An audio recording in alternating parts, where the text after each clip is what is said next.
Looking back on the journey that we carry in our hearts, from the shadow of the mountain to the waters that would part. We are blessed and we are holy. We are children of your way, and the words that bring us meaning, we will have the strength to say. The door vador nagid God lecha. The door vador, we protect this chain from generation to generation. The door vador, these lips will praise your name.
Shabbat Shalom, everybody. We are so pleased to be with all of you today.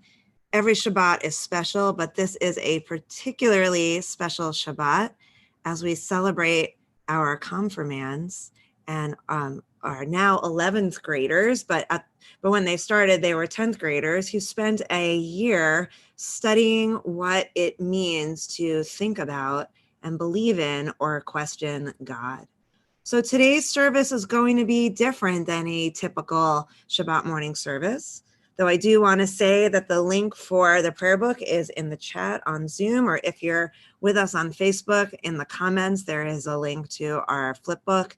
And if you're not as accustomed to worshiping with us and you don't have a physical prayer book in hand, you might want to consider looking at the link on your phone or a tablet while following along on the service with us on the screen instead. This morning, our service will be comprised of certainly the prayers that make up our service, but more importantly, it will be made up of the words of our students, the teachings that they have to share with us, their insights and perspectives after having spent a year studying theologians throughout history and thinking about the concept of God from Bereshit, from the beginning of Genesis, all the way through to modern times. And so as we begin our service together, I share with you a Hasidic story that really frames our study that we share every year. The Rabbi of Kutsk surprised his students with a question: where does God dwell? They argued back and forth, whispering to themselves, is not the whole world filled with God's glory? The Kutsker Rebbe interrupted their discussions, answering, my students learn the lesson well. God dwells wherever you let God in. And so our holy task this morning, as it has been our entire year of study together, to let God in. We begin on page 172 in our Sidurim with Ma Tovu.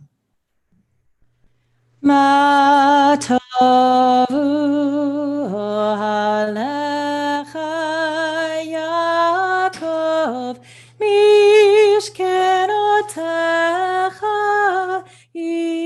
Israel, ma tovu ohalecha, Yaakov, mishkenotecha, Israel.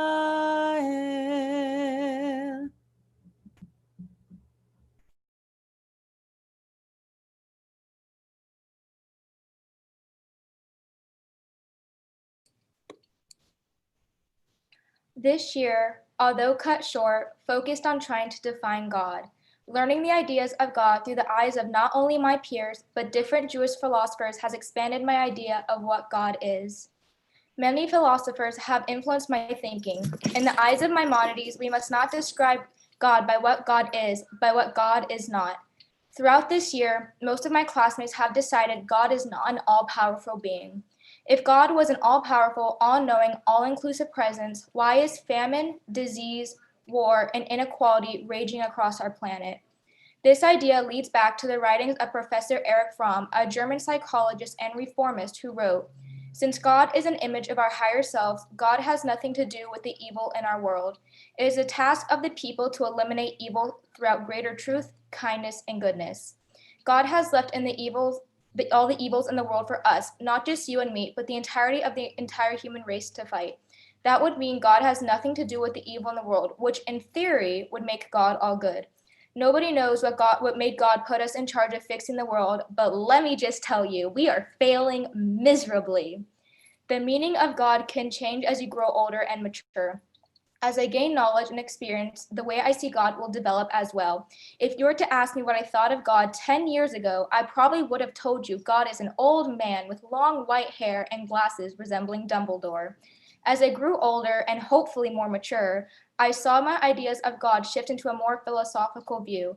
If we have concluded God can be described using negative attribution and is not all powerful and it can change over time, then what is God?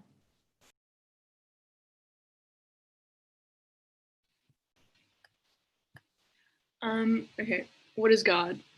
I see God's presence in this world through the life force in all living creatures. I believe that God is not physical and a controlling power, and that humans have free will and our actions aren't predetermined. God isn't an almighty ruler of fate, but a higher power that is the reason life can exist. It can be seen in different forms of life that reside in our place in the universe. Judaism allows me to have a community in which I can surround myself with that gives me assurance in my beliefs. The miracle of life is unexplainable and cannot be justified without the involvement of a higher power that controls the flow of life. The existence of life is simply just too complex to happen naturally.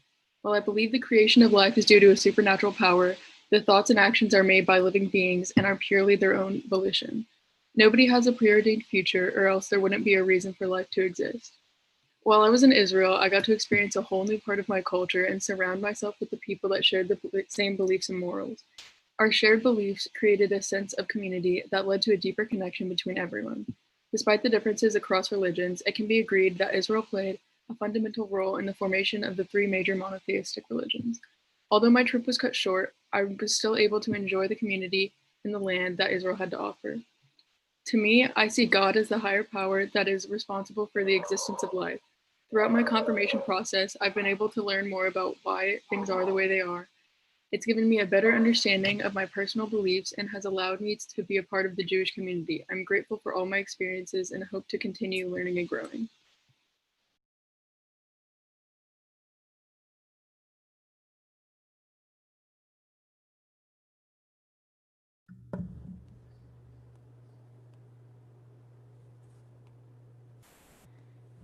Please join me on page 174 as we give thanks to God for our souls.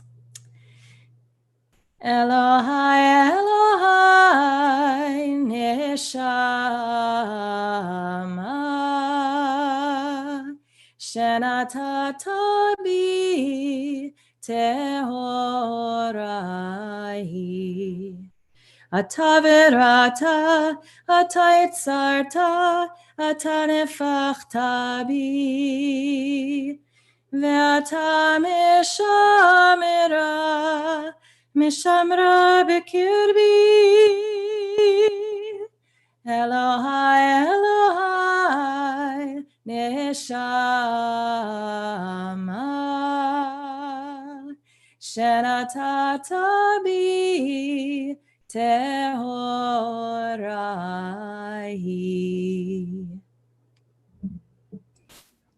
We continue together on page 180, reading Elu Devarim together, focusing on all of the mitzvot that we can complete as one.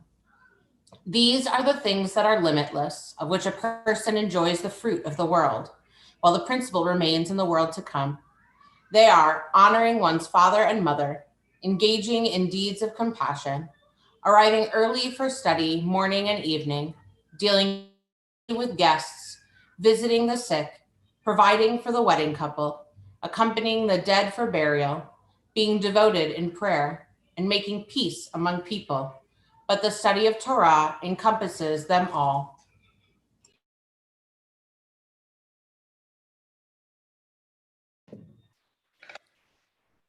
Where is God? God is everywhere. We just can't see him. But sometimes when the world is going through something terrible, I sometimes feel like he doesn't even exist. If he did exist, then why won't he reveal himself to the world? God probably wouldn't want to come back to our world anyways. He gave the earth to us and we are destroying it. This world is littered and there is a pandemic currently taking place. Yes, the pandemic was caused by human. We should probably clean up our act. When I mean our, I mean the entire world. So it's probably going to be a long while before God reveals himself to us. If I was in God's shoes and saw the world currently looking like a dump, I wouldn't want to be near it either. There's someone I found who happens to agree with me. Her name is Bern Lehman. She lives in Austin, Texas, and was born on March 31st, 1988. She is the communications manager on a website called exploregod.com. What she said really highlighted what I've been trying to say this whole time. Where is God in all this pain? I just have to say, I couldn't have said it better. Although these terrible events are occurring, sometimes I still have hope God will reveal himself someday. I'm truly speaking from my gut. The synagogue.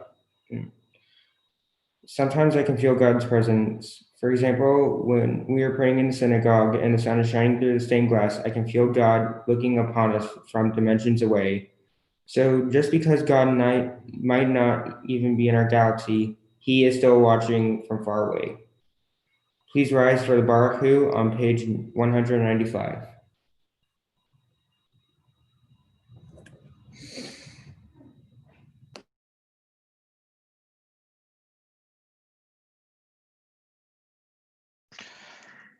Baruch Hu et Adonai HaMevorah. Baruch Adonai HaMevorah Leolam Va'ed.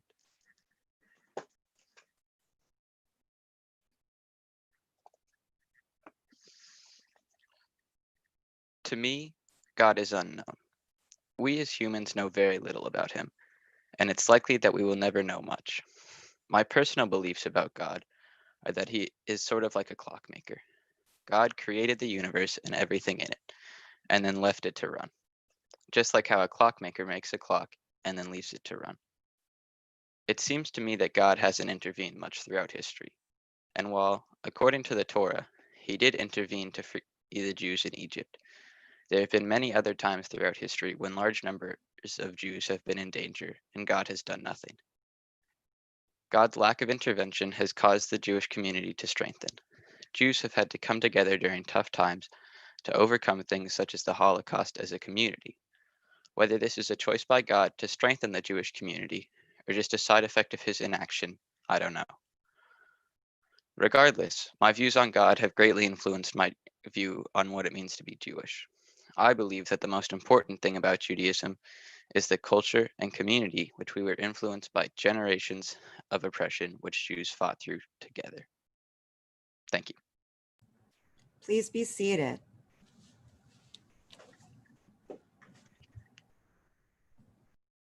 Through my many years of exposure to Jewish tradition, ethics, and ideals, I have analyzed my relationship with God and God's relationship with me.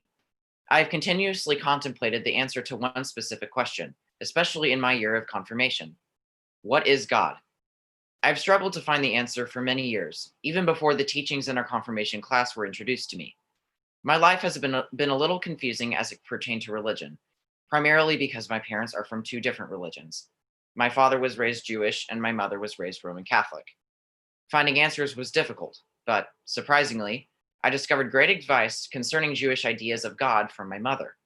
She once expressed that religion, while it may have universal beliefs, has a different meaning to everyone who practices it. This wisdom was the last step on my quest to answer the question, what is God? For me, the meaning of God comes in a more scientific form. An important law in physics, the law of conservation of energy, states that energy can neither be destroyed nor created, only converted from one form to another. With that in mind, I think that God and energy are one and the same. Energy created the stars, the planets, the earth, and most importantly, us.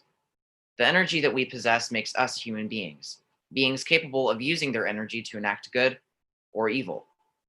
So, as a result, all of our actions are actions of God, and we have the power to change the world in a positive and negative way. As we studied many different philosophers, theologians, and rabbis, one in particular further solidified my beliefs. The viewpoint of Rabbi Mordecai Kaplan is a nearly perfect exemplar for my personal beliefs. When he contemplates God's relationship to the good and evil in our world, he makes a very impactful statement, saying that God, quote, puts the choice in our hands to do the right or wrong deed. My idea of God as energy pertains to this as well, as I formerly stated that we have the ability to use energy for good and bad.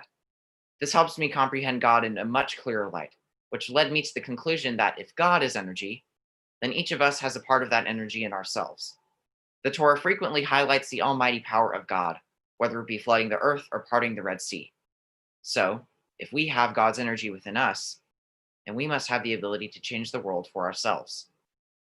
After this realization, the nature of Judaism was much different than I previously believed. The ideas of duty to God changed to ideas of responsibility, as it was shown that it is our responsibility as Jews to use our energy for good and not for evil. Outside of Judaism, however, this viewpoint is still apparent. I've realized that some of my actions, big or small, can have a lasting impact on not only those that I know, but the entire world. I recognize that human beings have so much potential to do good, but in our current times, it is clear that the potential to do evil is just as powerful. One action can cause global outrage, whether it be something as large as a political leader causing unrest and fear for their citizens, or something as small as a single act of police brutality. Any single action can cause the world to delve into chaos.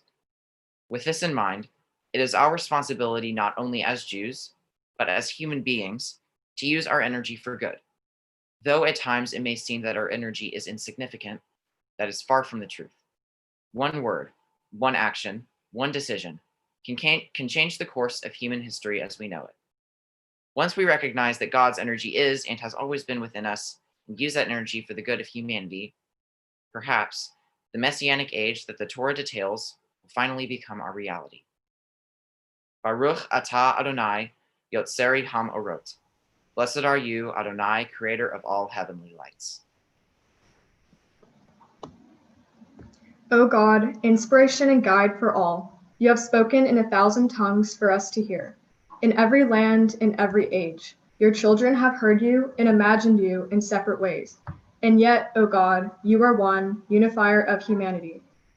We give thanks for the sages and teachers who bring us understanding of your will. Gratefully, we recall the lawgivers and prophets, the psalmists and sages of Israel. And joyfully, we remember that from the dawn of Israel's life, we would turn to you and find purpose. May the teachings of our ancestors live on in our minds, and their passion for righteousness stir our hearts. Help us to live so that our daily conduct reveals the beauty and wisdom of your truth. Baruch atah Adonai, habocher be'amo Yisrael be'ahava.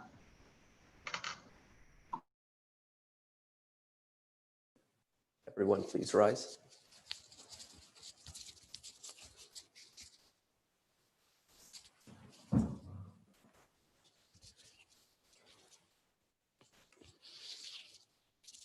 Shema Yisrael, Adonai Eloheinu, Adonai Echad.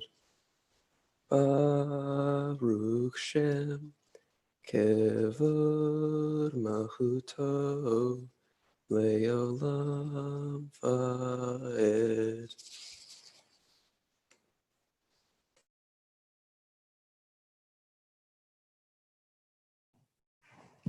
Please be seated.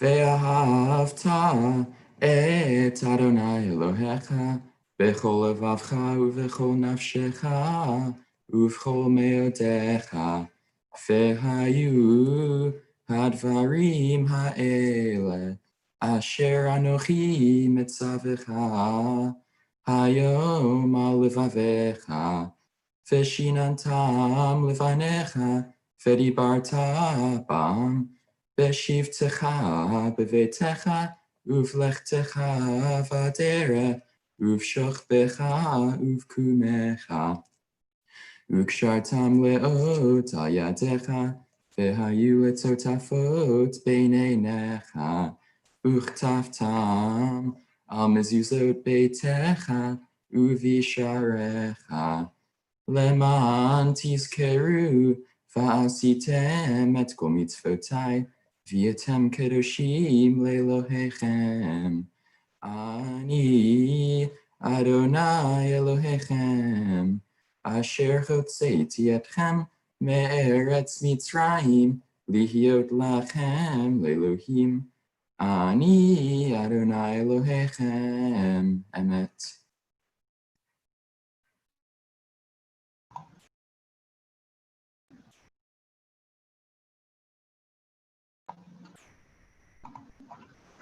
Throughout history, people have looked to God in times of need.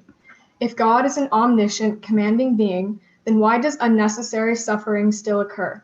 If God is with us and trusts us to believe in God, but there is much pain and suffering in our world, then what is God's purpose? I contemplate the question, why is God, to consider God's intention within the Jewish community. Many of us find ourselves personally connected with God through the Torah and mitzvot, and are raised with gods in our minds and heart. Therefore, God serves as a commanding presence within the Jewish community. Over time, people have coined names for God to define the type of presence that God has over the people. Some examples include Adonai, my Lord, everlasting life, mentor, the God of truth, and the guide. These names that have developed over time suggest what God's purpose is within our community.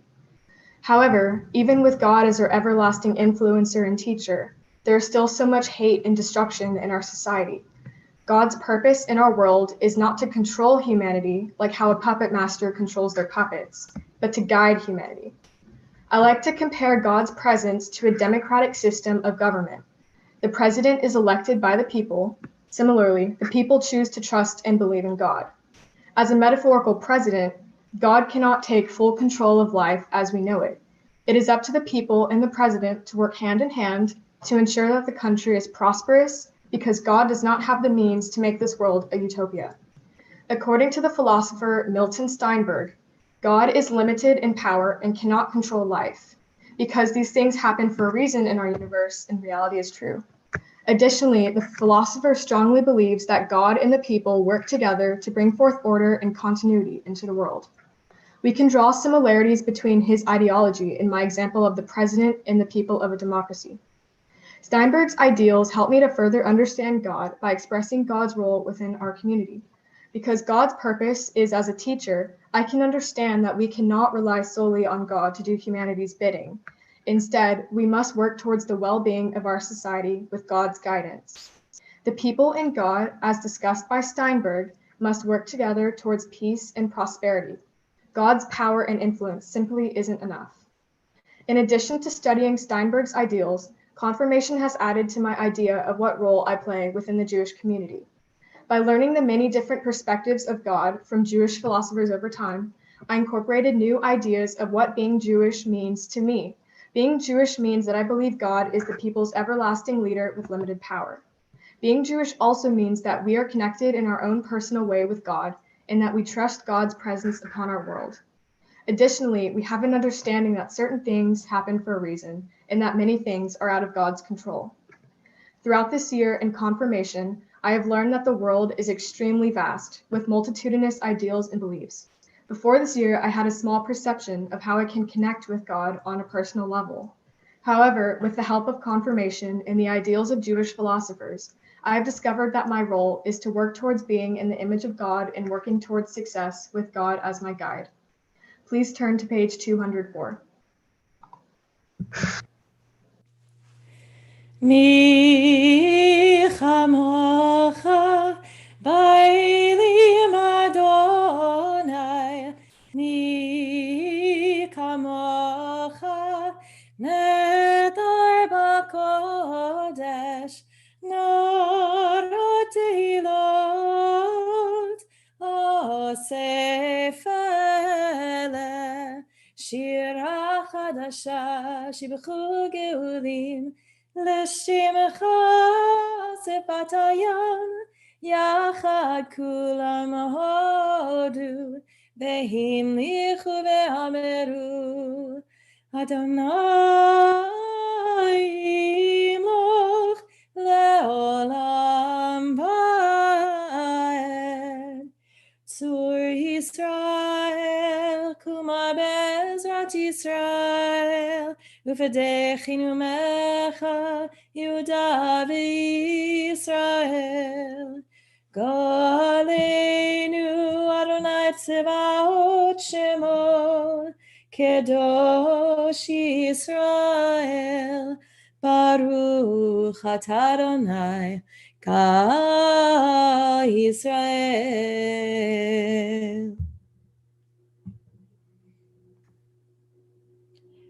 Please rise for the Amidah on page 205.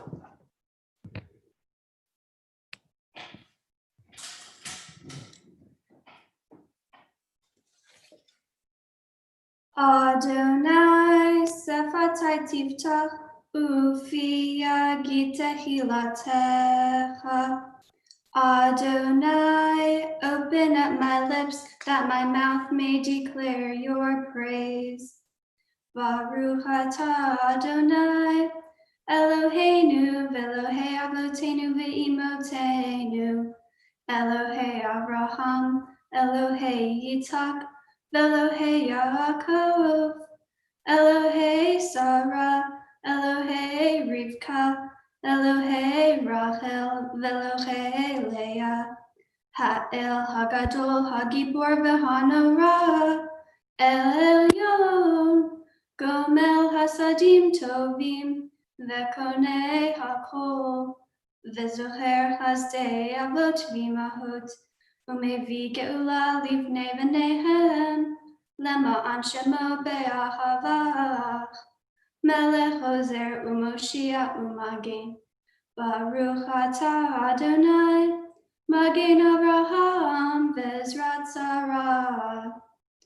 Ata gibor le'olam Adonai, Mechaye hakol ata rav lechoshiyah, Morid hatal, Mechalkel chayim bechesed, Mechaye hakol berachamim rami, Somech noflim verofeh holim, Umatir asurim, Umakayem emunato lishenei afa.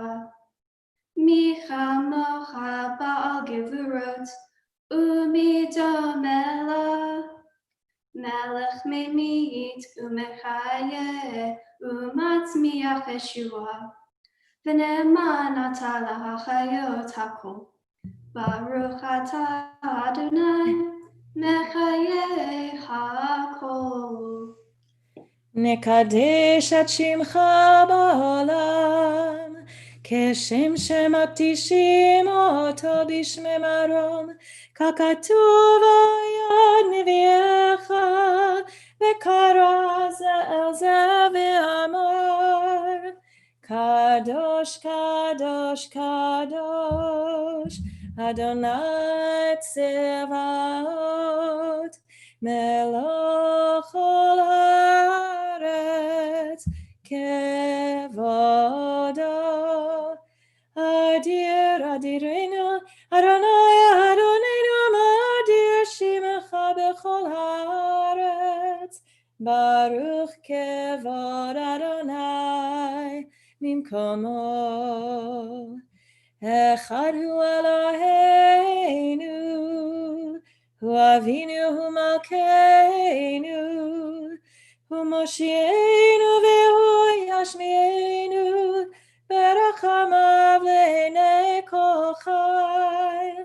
Ani Adonai Elohechem, Yimloch Adonai le'olam, Elohai Tzion, Ledor Vador. Hallelujah. Ledor Vador nagid God lecha, V'lenetzach netzachim kedushatecha nakdish, V'shivchacha Eloheinu mipinu lo yamush, Le'olam va'ed. Baruch atah Adonai ha'el hakadosh.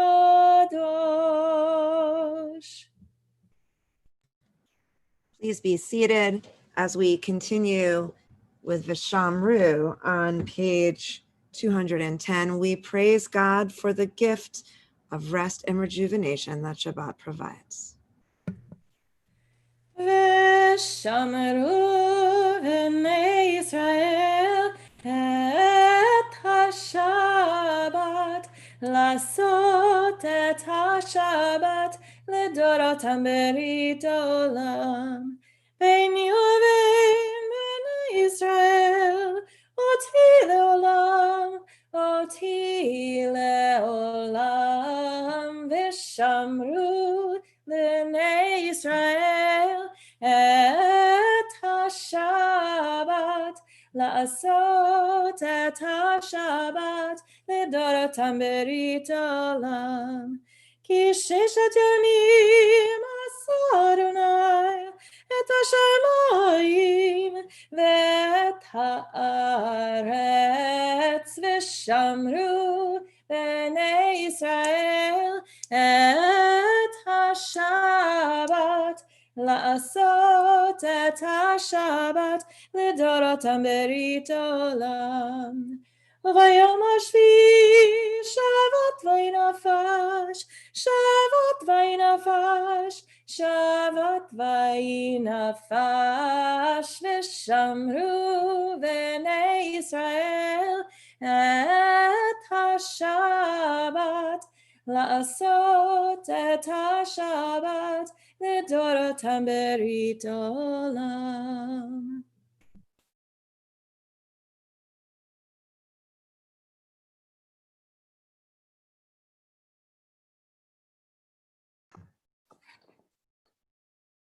It is hard to think about God as all-powerful when bad things are happening in the world. If God is all-powerful, why is there still inequality? If God is all-powerful, why are people still suffering from hunger and homelessness? I'd like to think that if God were truly all-powerful, those things wouldn't occur. But if God isn't all-powerful, then what is God? One of our first assignments in confirmation class was to look at a list of 115 names for God and select the 5 that we felt identified God the best. I immediately selected number 91, mentor. I thought this was the perfect word, but nobody else picked it.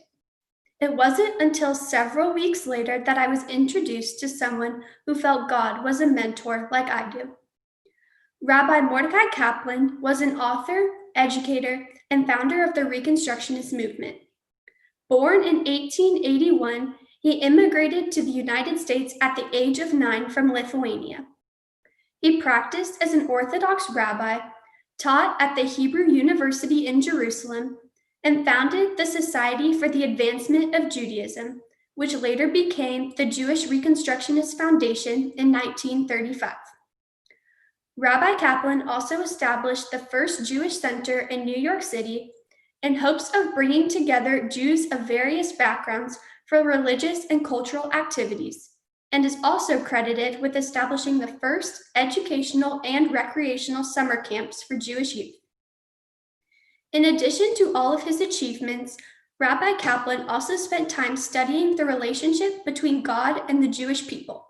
He states, "God is always helping to make this world a better place, but the world cannot at once become the place God would like it to be. The reason for defining God as the power that makes for salvation, or the maximum of life, puts the choice in our hands to do the right or wrong deed. In my opinion, this can be loosely translated to God is powerful, but not all powerful. God can guide people to make decisions that will benefit the world, but can't prevent anyone from making a wrong choice or acting upon it. Although God can provide assistance, it is the people's responsibility to make the choices that will better our world." Rabbi Kaplan further explains that God is not a supernatural being, but is found within ourselves, within our culture, and within our actions. I don't necessarily agree with this. I don't think God is found in every individual, but rather God's intention of creating a peaceful world is what is found within. Through Judaism, we are taught to kun olam and to treat thy neighbor as thyself. I believe these Jewish values are God's way of guiding us to create the world God intended. These Jewish values are instilled into our culture in hopes that we one day find the godliness within ourselves to change the world. We are said to be created in the image of God because God doesn't possess the power to clap and suddenly make war stop. We must work together by combining the good in all of us in order to create a peaceful world that God intended. I personally try to make good decisions to repair the world as Judaism has instilled in me.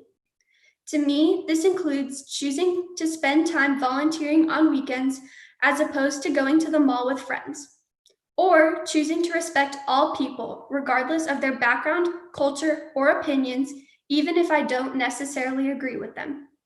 I don't believe I have to get along with every person I meet, but I do believe in respecting every person because this is how we work together to achieve peace in our world.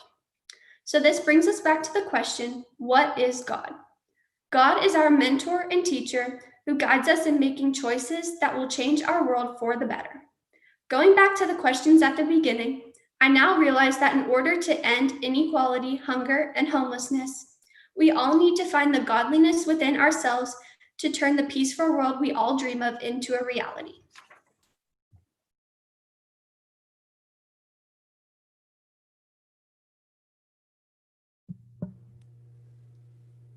Please join me on page 216 for Sim Shalom.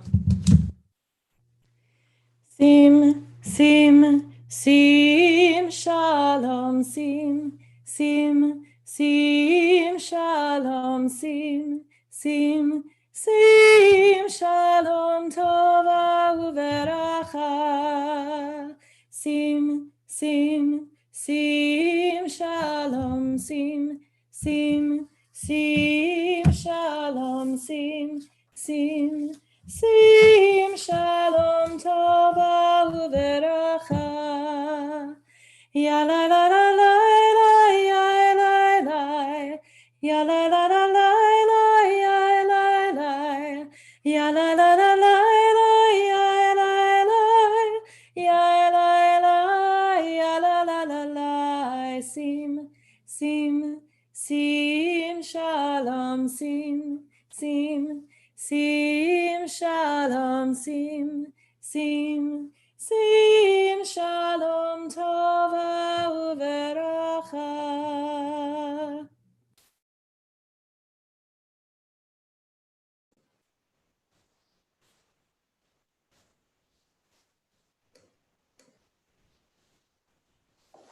What is God? That's a tough question, and my answer to it changes frequently as the world changes around me and my outlook on life changes as I grow older. Right now, I see God as a concept, perhaps not a physical entity, but an energy or a feeling. God is something we can pray to and something that gives us hope during dark times. My definition of God was formed from what I've learned from my confirmation class and also a lot of self-reflection while staring at the ceiling at 3 a.m. During my confirmation education, there was one mind in particular whose definition of God really stuck with me, that being Moshe ben Maimon. Maimonides defined God as a simple being, a pure intellect, whose major activity is thinking thoughts. He believed God to be an incorporeal consciousness, a sort of Boltzmann brain. Maimonides' ideas stuck with me because his definition opened my eyes to the concept of an incorporeal God, an entity lacking a physical body. There were a lot of different views on God and a lot of definitions and descriptions we went over, and that taught me that you don't really have to have one specific view of God to be Jewish, and that different beliefs are not only allowed, but encouraged. But if Judaism doesn't mean believing in God, what does it mean to be Jewish? Well, to me, that means being a part of the community. Jews have always been a relatively small group. We've been outsiders since the beginning, and to further split ourselves apart by blocking out people with different perspectives and views on the religion would do more harm than good. Being Jewish doesn't mean following every practice or celebrating every holiday. To me, being Jewish means being a part of the Jewish community. I've learned a lot since the day of my bar mitzvah, not just from confirmation class, but from growing up in the world today. I've come to realize that being born as a Jew has granted me such a unique perspective on the world. Since we are minorities, there's a high chance that in at least one point in your life, you will experience some form of persecution. Having experienced this myself, I feel obligated to use that experience and my perspective as a Jew to support others who have gone through similar hardships. I believe Tikkun Olam, healing the world, is an obligation for Jews. There are many long-standing, deep-rooted issues in the world, and it is our duty as Jewish people to take action and make the world a better place. Amen. We take a moment now for our own silent prayers.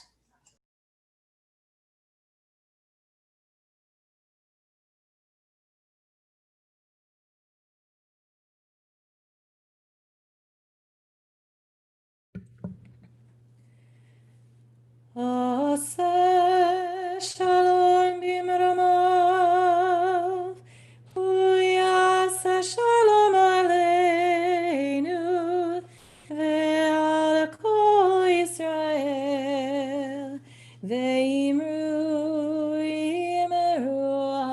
amen. Yaseh shalom, Shalom Aleinu ve'al kol Yisrael. Yaseh shalom, Shalom Aleinu ve'al kol Yisrael.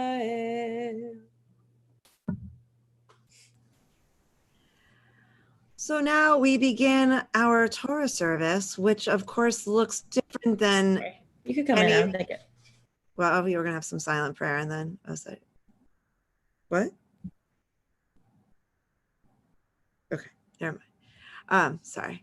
We're going to start our Torah service, which is different than any Torah service we would do in the sanctuary.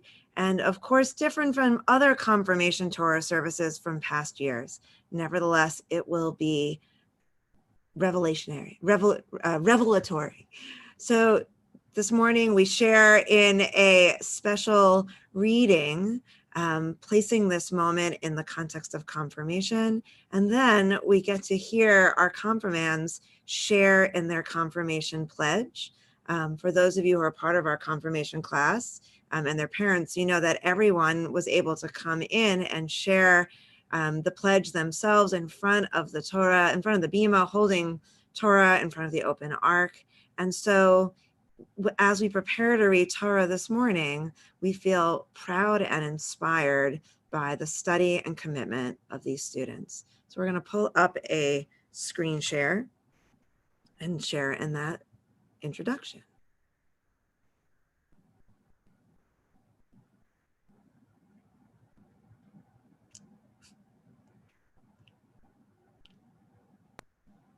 There we go. Okay.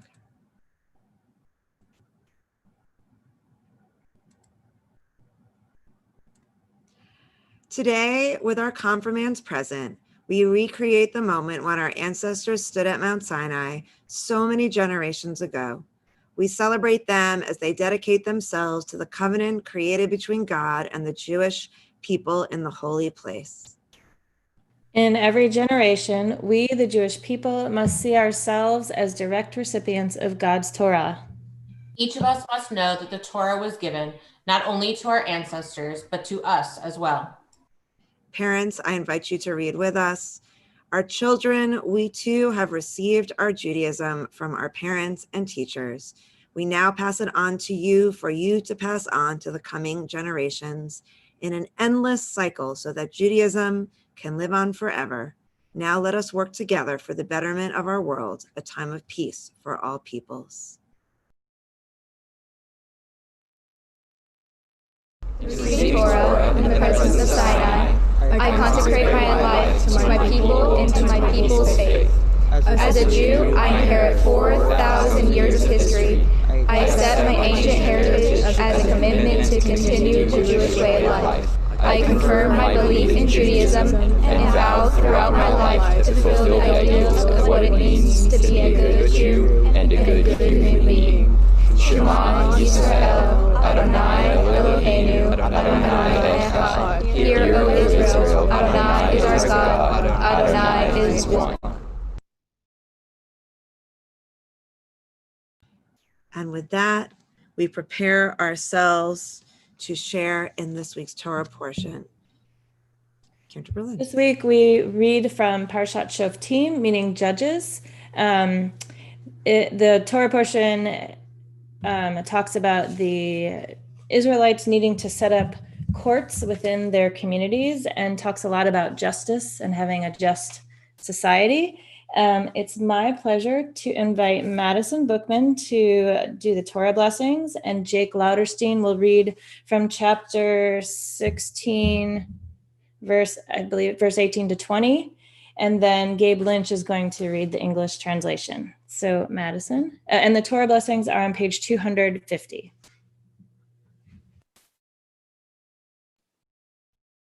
Baruch Hu et Adonai HaMevorach.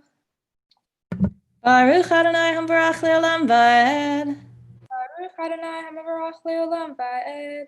Baruch atah Adonai Eloheinu melech haolam asher bachar banu mikol ha'amim v'natan lanu et Torato. Baruch atah Adonai noten ha'Torah.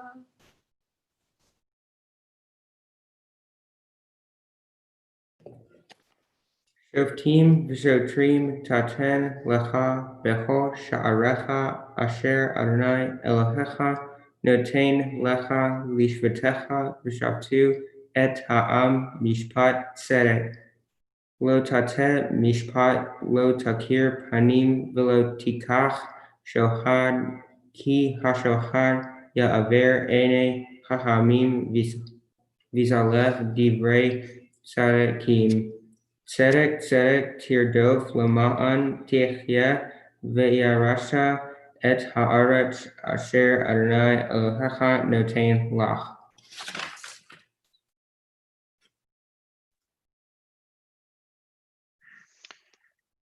You shall appoint magistrates and officials for your tribes in all the settlements that the Eternal your God is giving you, and they shall govern the people with due justice. You shall not judge unfairly. You shall show no partiality. You shall not take bribes, for bribes blind the eye of the discerning and upset the plea of the just. Justice shall you pursue, that you may thrive and occupy the land that the Eternal your God is giving you.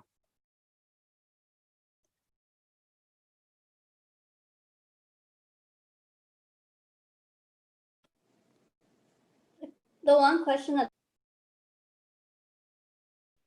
Baruch atah Adonai Eloheinu melech haolam asher natan lanu Torat emet v'chayei olam nata betochenu. Baruch atah Adonai noten ha'Torah.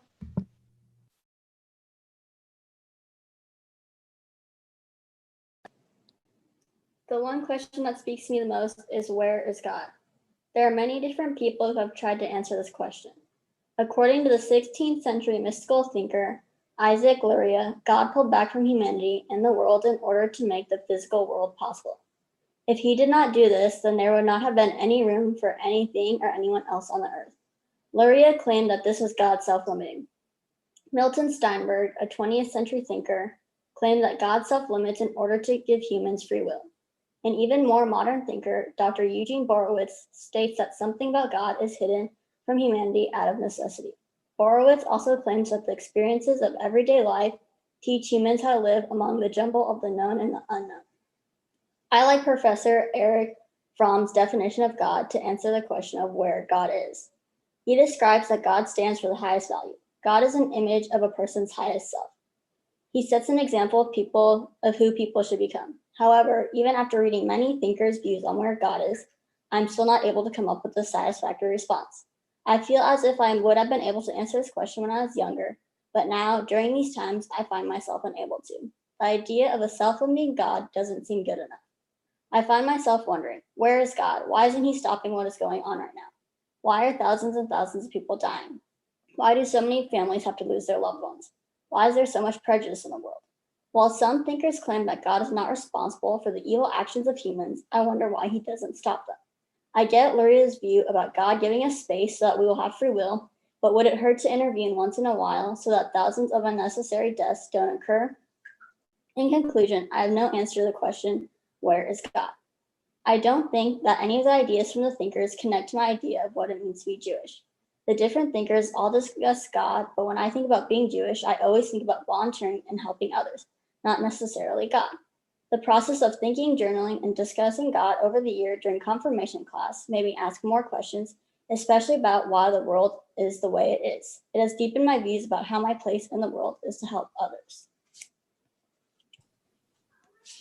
With the words of Torah freshly on our lips and these thoughts about God and all of the people in our world who are hurting, we those who are on our mind, who are in need of healing of mind, body, and spirit.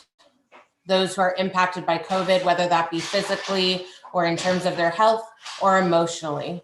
We take a moment to think of them and say their names out loud as we join their names with the words on our screen.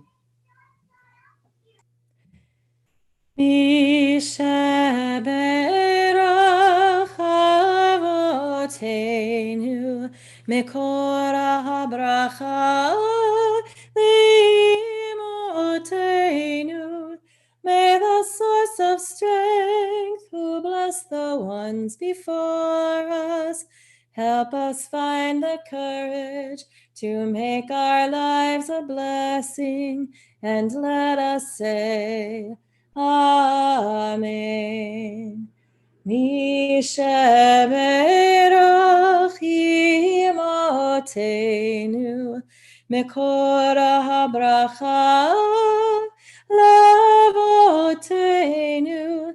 Bless those in need of healing with refuah shelema, the renewal of body, the renewal of spirit, and let us say, Amen.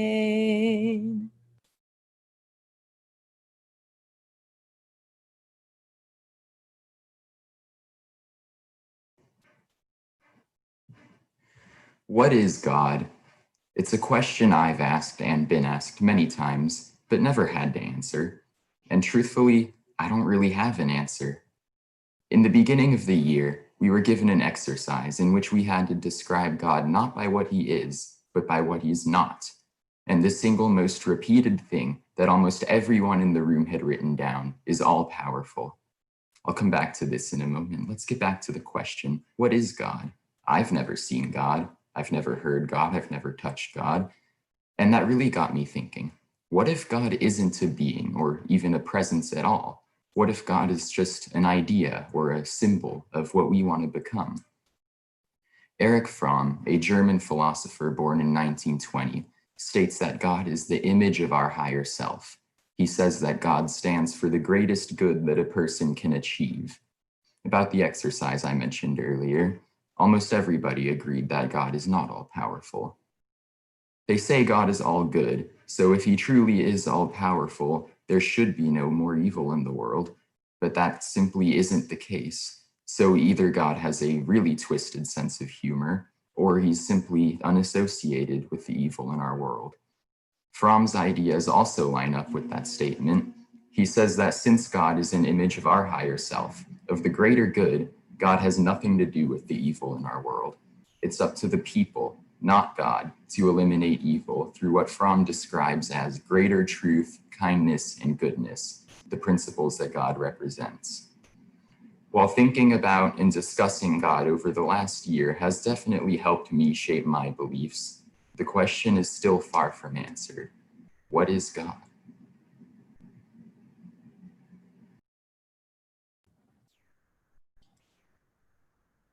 What an amazing morning this has been. I hope that all of you share my sense of gratitude to these 10 fantastic young people and everything that they have shared with us. And also just be so impressed with their thinking and their ability to look at really complicated texts and come up with really thoughtful and personal perspectives, not only on God, but on the world today.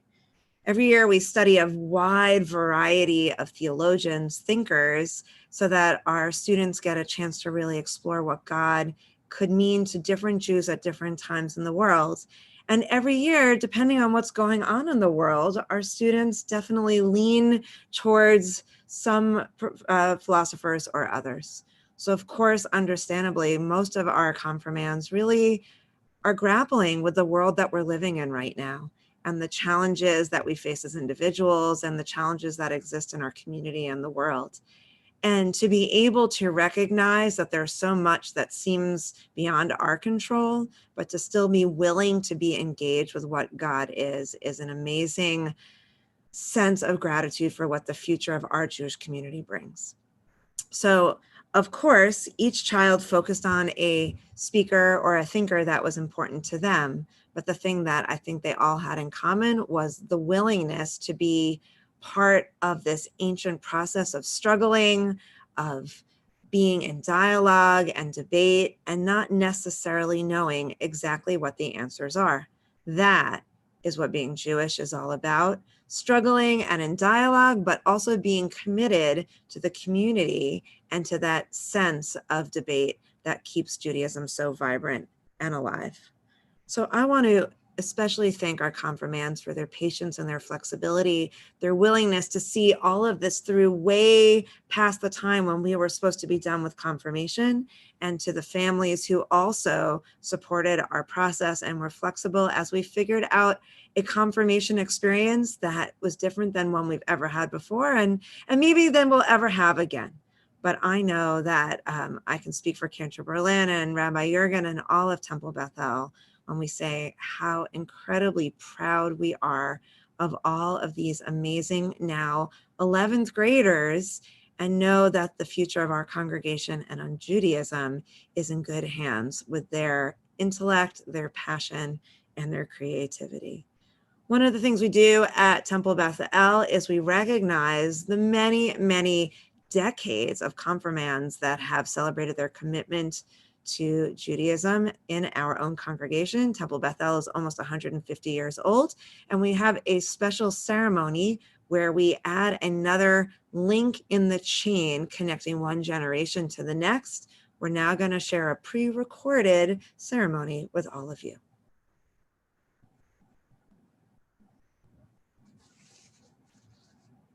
For over 100 years, the confirmation class of Temple Beth-El has stood before their congregation and confirmed their commitment to fulfilling the ideals of Judaism in their lives. The chain of tradition I now hold represents the generations of students that have come before us. Each year, a new link is added. Each year, the promise of a future for the Jewish people is renewed. Just as this chain was presented to my class, it is now my honor and privilege to present it to you, the class of 5780-2020, so that this chain may remain unbroken. I gratefully accept the chain of tradition on behalf of the confirmation class of 5780. We are honored to take our place among the generations of confirmands of Temple Beth-El. Their commitment to the Jewish people enables us to pass our traditions down, lador vador, from one generation to the next.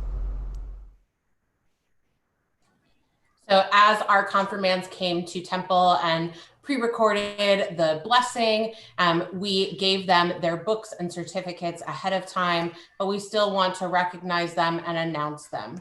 So our confirmation class of 5780, Benjamin Aaron Bankler, Benjamin Ben Aharon, Madison Elizabeth Bookman, Vered Hannah Bat Yonatan Gibor, Paulina Claire J. Edelman, Penina Chaya Bat Yisrael V'Eli Sheva, Bailey Rianne Eichelbaum, Adina Shoshana Bat Menachem Ve'elka Leah, Zoe Elizabeth Gerwitz, Zmira Bat Eliyahu Avraham Vesprinsel, Michael David Crespa, Michael David Ben Gershon V'Tzipora, Jacob Mason Lauderstein, Yaakov Moshe Ben Yarden Rachel, Gabriel Aaron Lynch, Gavriel Aharon Ben Pesel Sura, Jonathan Oren Perloff, Yonatan Oren Ben Shlomo Vachana, and Amy Virginia Toms.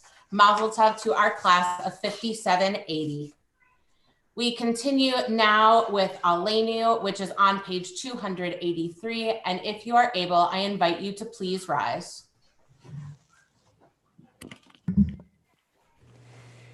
Aleinu l'shabeach l'adon hakol, לתת גדילה ליוצר בראשית, שהוא שם חלקנו לייחד את שמו, וגורלנו להמליך מלכותו, ואנחנו קוראים ומשתחווים ומודים לפני מלך מלכי המלכים הקדוש ברוך הוא. ונאמר והיה אדוני למלך על כל הארץ ביום ההוא יהיה אדוני אחד ושמו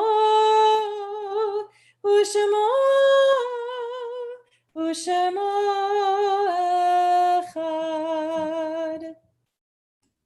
You may be seated.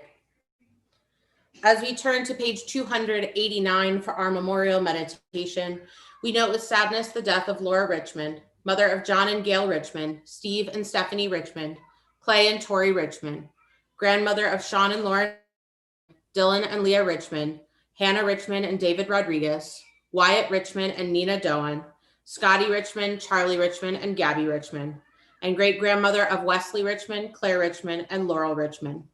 Due to the current COVID-19 restrictions, there will be a private family service on Wednesday, August 26th at 9 a.m.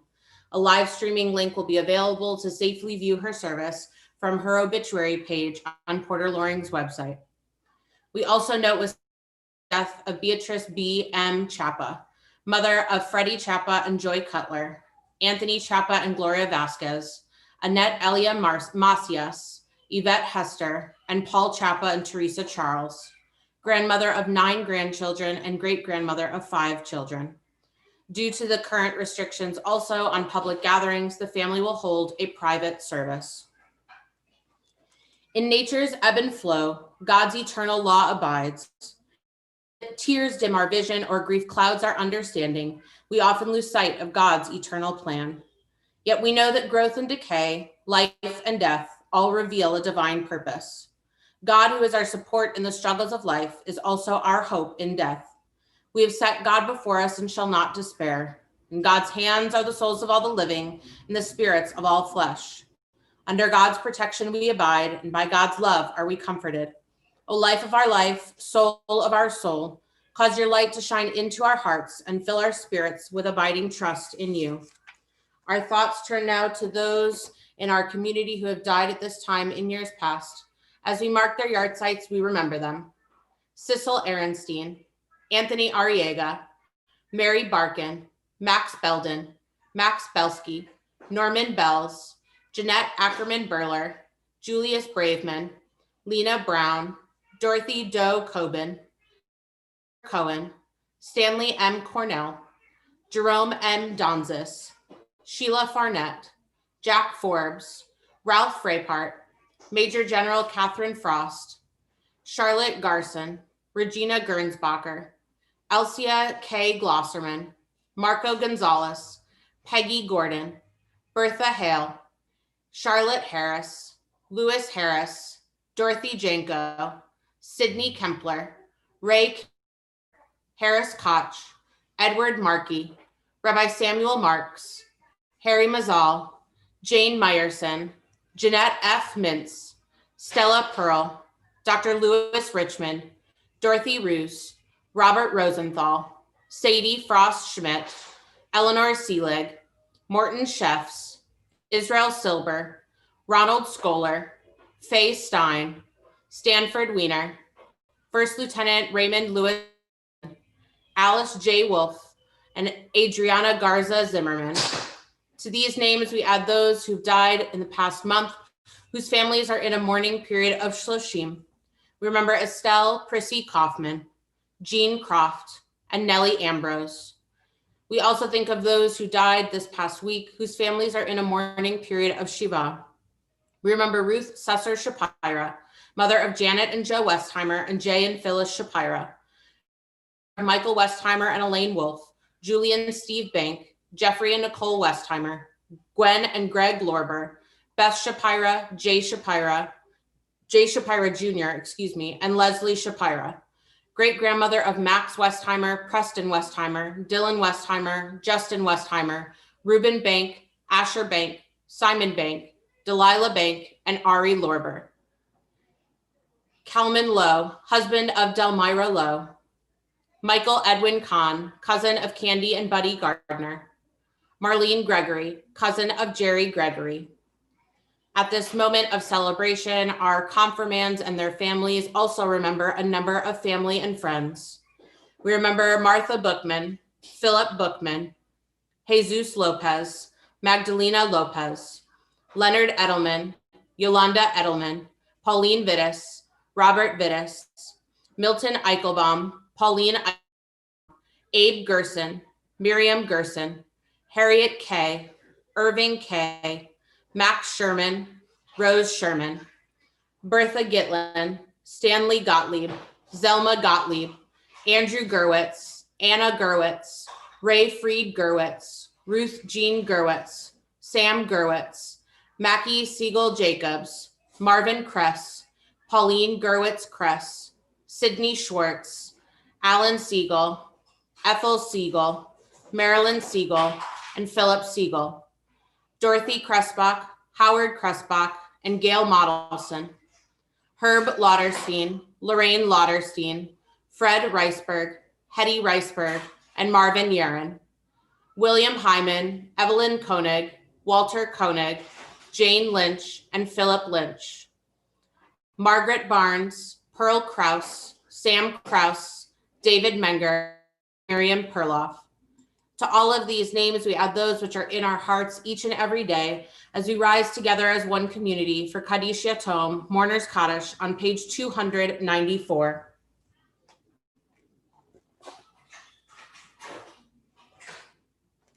Yitgadal v'yitkadash shemei rabba, be'alma divrach hirutei v'yamlich malchutei, v'chayechon v'yomechon v'chayei d'chol beit Yisrael, v'agala v'zman kariv v'imru, amen. Yehei shmei rabba mevarach le'olam ulmei almaya, yitbarach v'yishtabach v'yitpa'ar v'yitromam v'yitnaseh, v'yitadar v'yitaleh v'yitalal shemei d'kudasha b'richu, le'ela min kol berchata v'shirata, tushbechata v'nechamata, da'amiran be'ama v'imru, amen. Yehei shlama rabba min shemaya, v'chaim aleinu v'al kol Yisrael, imru, amen. Osei shalom b'imromav, hu ya'aseh shalom, aleinu v'al kol Yisrael, v'imru, amen. May the one who creates harmony on high bring peace to us and to all Israel, to which we say, amen. You may be seated. Our closing song is Esa Einai on page 339. Esa Einai Elohim, me'ayin yavo ezri. Esa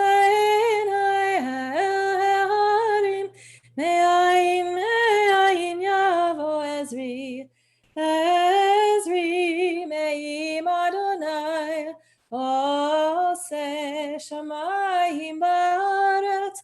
Ezri me'im Adonai, Ose shamayim ba'aretz. Esainai el harim, me'ayin yavo Ezri. Esainai el harim, me'ayin yavo Ezri. As we would do at a in-person confirmation, we're going to share in a benediction, the priestly benediction. And students, just as we offered you this benediction in front of the open ark when you were with us, I think it was last week, I want you to try to place yourself in the sanctuary, standing on the bima with us, maybe wearing a white robe, because that's what we normally wear on confirmation as we share this blessing with you. Yivarechecha Adonai v'yishmerecha. May God bless you and keep you. Ya'er Adonai panav elecha v'chuneka. May God deal kindly with you and be gracious unto you. Yisa Adonai panav elecha v'yasem lecha shalom. May God's presence shine upon each and every one of you, granting you life's choicest blessings of health, wholeness, family, and community love, and most of all, peace. Amen. And Mazel Tov to all of you. Shabbat Shalom. We invite everyone to turn on their camera if you don't have it on already, and we can unmute for a little noisy but still joyous Mazel Tov and Shabbat Shalom with everybody. Shabbat Shalom. Mazel Tov. Shalom.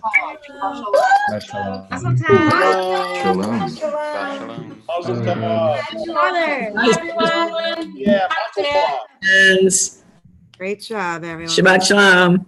Shabbat Shalom, everyone. Shabbat Shalom, everybody. What is going?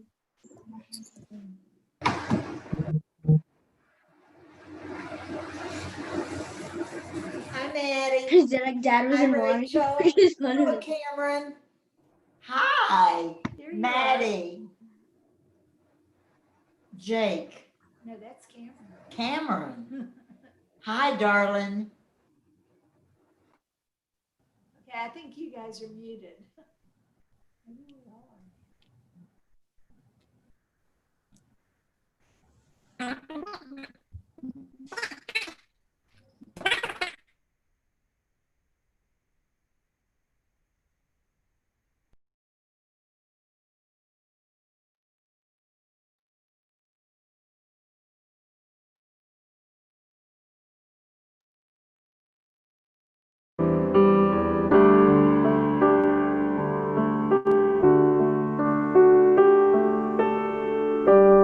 Dor vador nagid God lecha. Dor vador we protect this chain from generation to generation. The Dor vador, these lips will praise your name.